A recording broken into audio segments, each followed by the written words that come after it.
Foi então que a barata começou a emergir do fundo.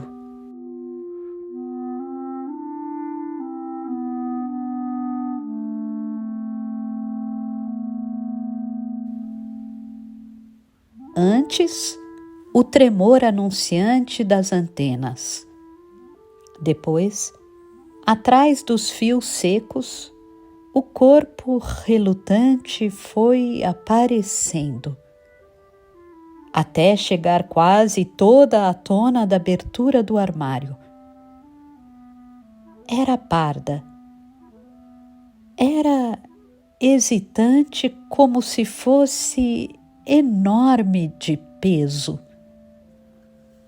Estava agora quase toda visível.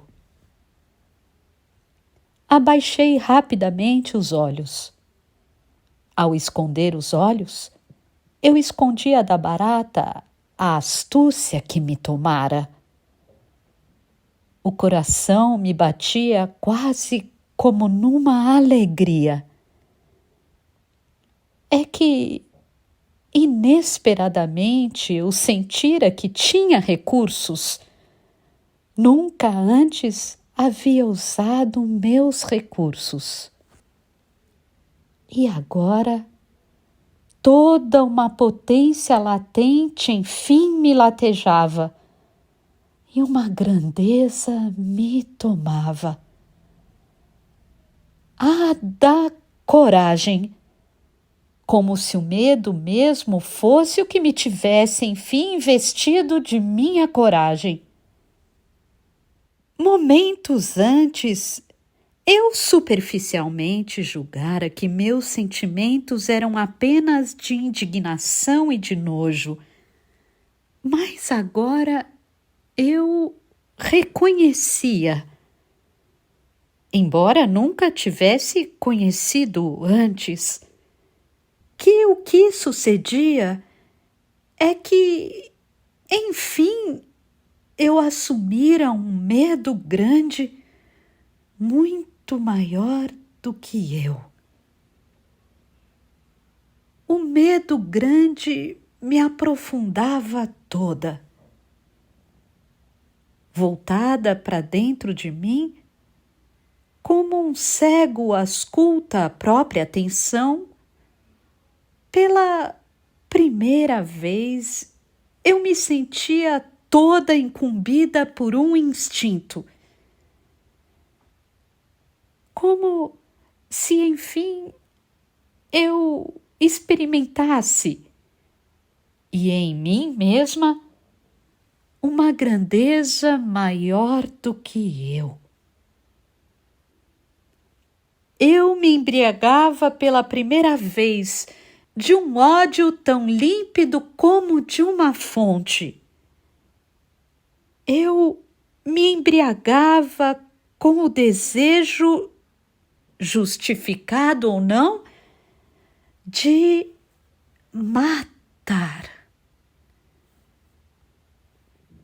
Toda uma vida de atenção. Há 15 séculos eu não lutava. Há 15 séculos eu não matava. Há 15 séculos eu não morria. Toda uma vida de atenção acuada reunia-se agora em mim e batia como um sino mudo, cujas vibrações eu não precisava ouvir. Eu as reconhecia.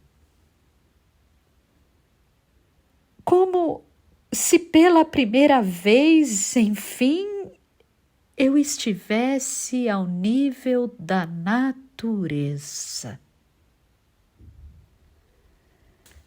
Uma rapacidade toda controlada me tomara.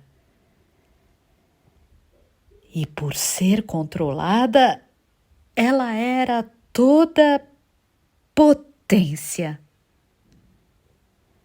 Até então, eu nunca fora dona de meus poderes. poderes que eu não entendia nem queria entender.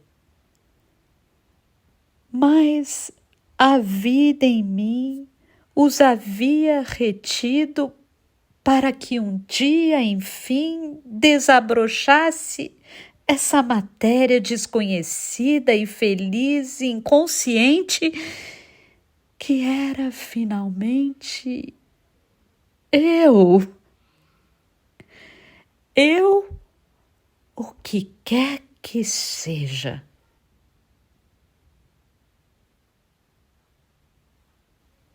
Sem nenhum pudor,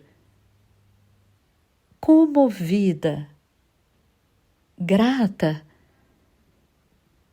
pela primeira vez eu estava sendo a desconhecida que eu era.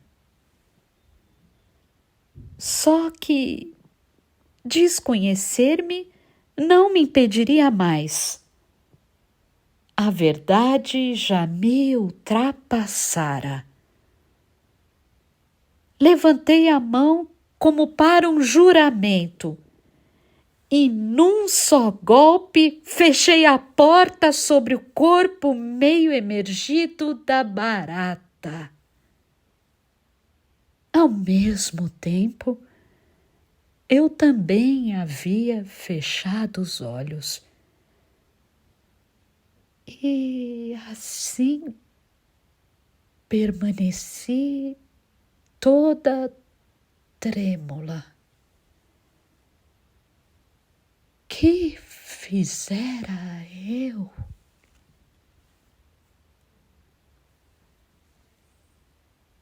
Já então eu talvez soubesse que não me referia ao que eu fizera à barata, mas sim que fizera eu de mim. É que nesses instantes, de olhos fechados, eu tomava consciência de mim, assim como se toma consciência de um sabor. Eu toda era ácida como um metal na língua. Como planta verde esmagada, meu sabor me veio toda à boca. Que fizera eu de mim?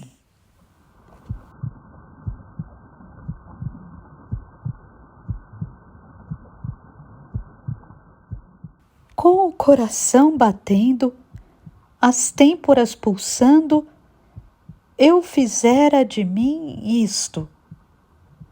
Eu matara. Eu matara.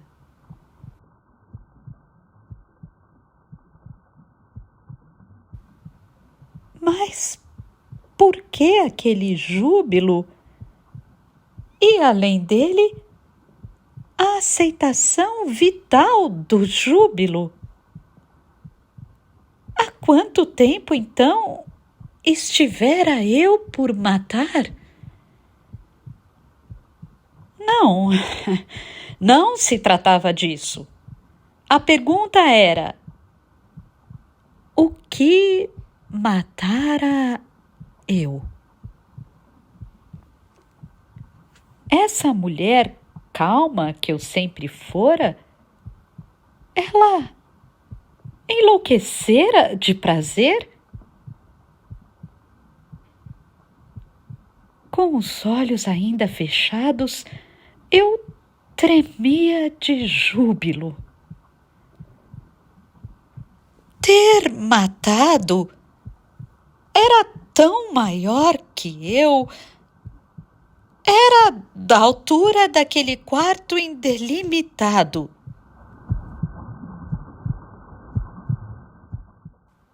Ter matado abria a secura das areias do quarto até a umidade. Enfim, como se eu tivesse cavado e cavado com dedos duros e ávidos até encontrar em mim um fio bebível de vida que era o de uma morte. Abri devagar os olhos, em doçura agora, em gratidão, timidez, num pudor de glória. Do mundo, enfim, úmido de onde eu emergia, abri os olhos e reencontrei a grande e dura luz aberta. Vi a porta agora fechada do guarda-roupa. E vi a metade do corpo da barata para fora da porta. Projetada para frente, erecta no ar, uma cariátide. Mas uma cariátide viva. Hesitei em compreender. Olhava surpreendida. Foi aos poucos que percebi o que sucedera. Eu não havia empurrado a porta com bastante força. Havia prendido, sim, a barata que já não poderia mais avançar, mas deixara viva. Viva e olhando para mim. Desviei rapidamente os olhos em repulsa violenta. Ainda faltava então um golpe final. Um golpe a mais?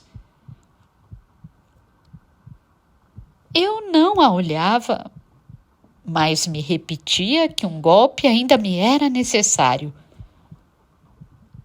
Repetia-o lentamente, como se cada repetição tivesse por finalidade dar uma ordem de comando às batidas de meu coração.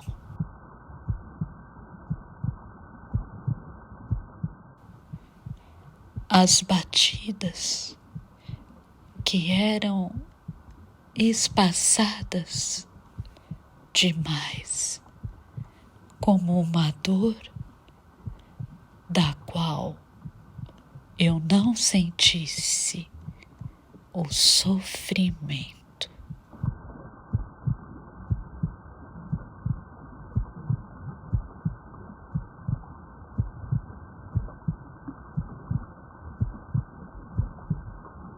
Até que, enfim, conseguindo me ouvir, enfim, conseguindo me comandar, ergui a mão bem alto como se meu corpo todo, junto com o golpe do braço, também fosse cair em peso sobre a porta do guarda-roupa. Mas foi então que vi a cara da barata.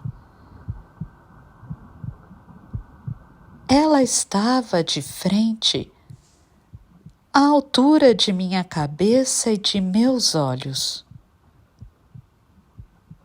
Por um instante, fiquei com a mão parada no alto, depois, gradualmente, abaixei-a. Um instante antes, talvez, eu ainda tivesse podido não ter visto na cara da barata o seu rosto. Mas eis que, por um átimo de segundo, ficara tarde demais. Eu via. Minha mão, que se abaixara ao desistir do golpe, foi aos poucos subindo de novo, lentamente, até o estômago. Se eu mesma não me movera do lugar, o estômago recuara para dentro de meu corpo. A boca secara demais. Passei uma língua também seca pelos lábios ásperos. Era uma cara sem contorno. As antenas saíam em bigodes dos lados da boca.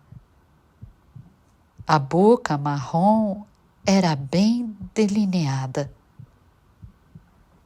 Os finos e longos bigodes mexiam-se lentos e secos. Seus olhos pretos facetados olhavam. Era uma barata tão velha como um peixe fossilizado. Era uma barata tão velha como salamandras e quimeras e grifos e leviatãs. Ela era antiga como uma lenda. Olhei-a à boca.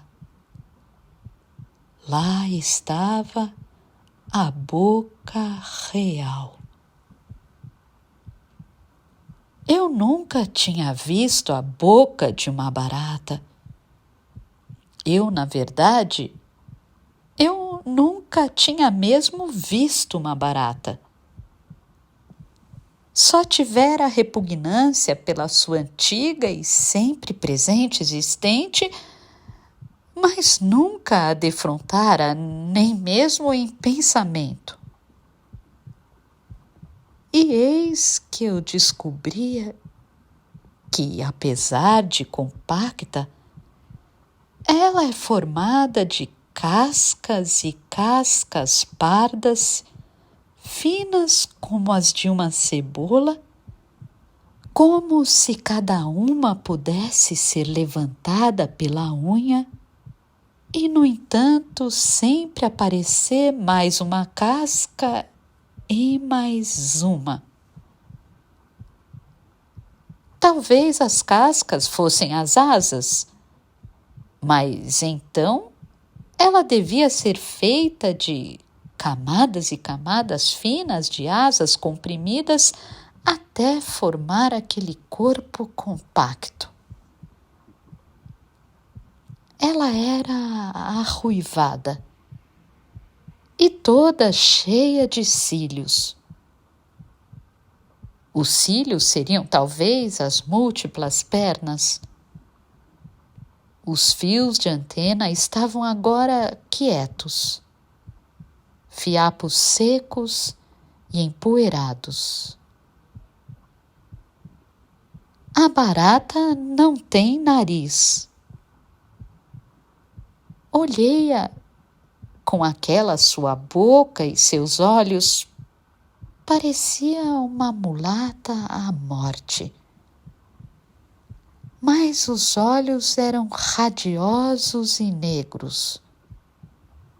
Olhos de noiva. Cada olho em si mesmo parecia uma barata. Cada olho em si mesmo parecia uma barata. O olho franjado, escuro, vivo e desempoeirado. E o outro olho igual. Duas baratas incrustadas na barata. E cada olho reproduzia a barata inteira.